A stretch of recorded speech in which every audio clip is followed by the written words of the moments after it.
Shalom Bapak Ibu Saudara, dimanapun saudara-saudara berada pada hari ini. Kita bersyukur atas kebaikan Tuhan di dalam kehidupan kita. Kita ada, kita sehat, itu semua karena anugerah Tuhan.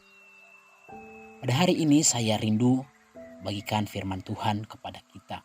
Maka dengan itu mari kita awali dengan doa. Bapa dalam sorga, kami bersyukur atas kasih-Mu yang begitu melimpah dalam kehidupan kami. Sehingga kami bisa belajar firman-Mu pada hari ini. Semua karena kasih karunia Tuhan. Bapa, biarlah Roh Kudus-Mu yang menuntun kehidupan kami, supaya kami mampu untuk melakukan kebenaran firman. Terpujilah nama-Mu Tuhan. Di dalam nama Tuhan Yesus kami berdoa dan mengucap syukur. Haleluya. Amin. Bapak Ibu Saudara, saya memberikan judul firman Tuhan kepada kita pada hari ini, yaitu dilarang mundur. Sebuah pesawat ketika sudah terbang tidak boleh mundur. Karena kalau mundur pasti akan jatuh.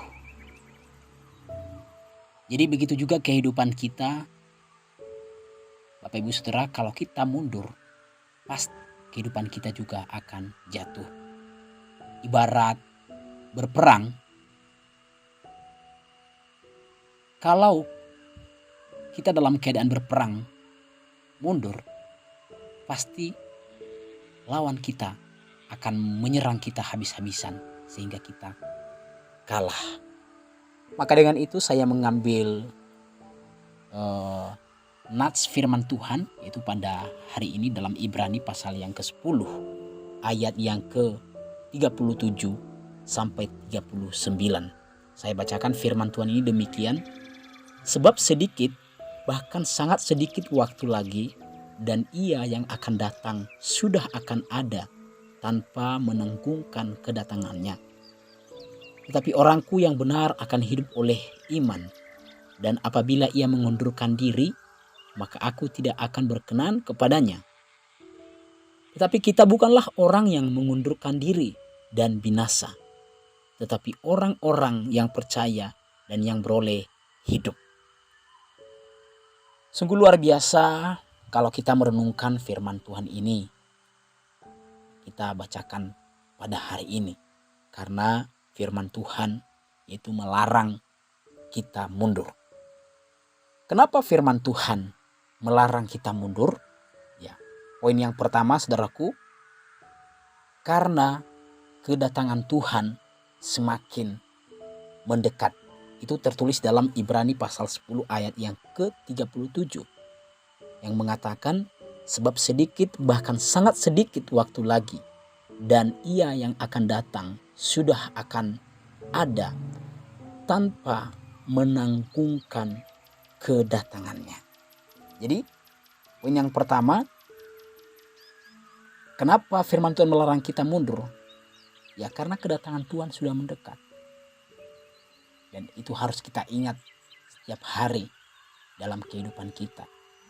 Dan kiranya itu menjadi kekuatan dan semangat buat kehidupan kita dalam mengikut Tuhan. Yang kedua, kenapa firman Tuhan melarang kita mundur? Kalau kita mundur, Tuhan tidak berkenan kepada kita. Ya, Tuhan tidak berkenan kepada kita. Itu tertulis dalam Ibrani pasal 10 ayat yang ke-38. Firman Tuhan berkata, tetapi orangku yang benar akan hidup oleh iman, dan apabila ia mengundurkan diri, maka aku tidak berkenan kepadanya. Jadi kalau kita mundur Bapak Ibu Saudara, Tuhan tidak berkenan kepada kita. Demas, ya, karena dia mencintai dunia, dia meninggalkan, dia mengundurkan diri dalam pelayanan.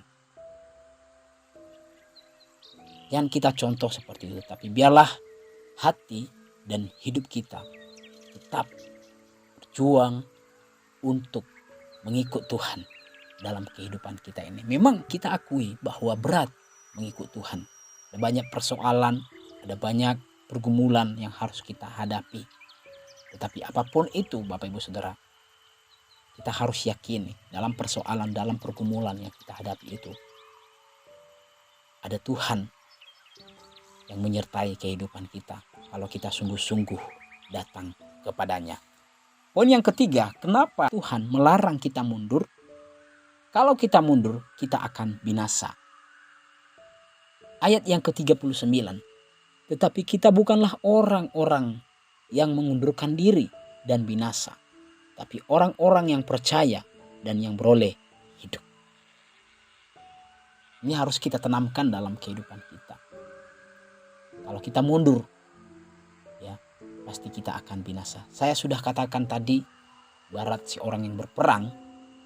Kalau kita mundur, pasti lawan kita mengejar kita, binasakan kita sampai habis-habisan. Maka dengan itu Bapak Ibu Saudara, adalah kebenaran firman Tuhan ini memberkati kehidupan kita. Amin.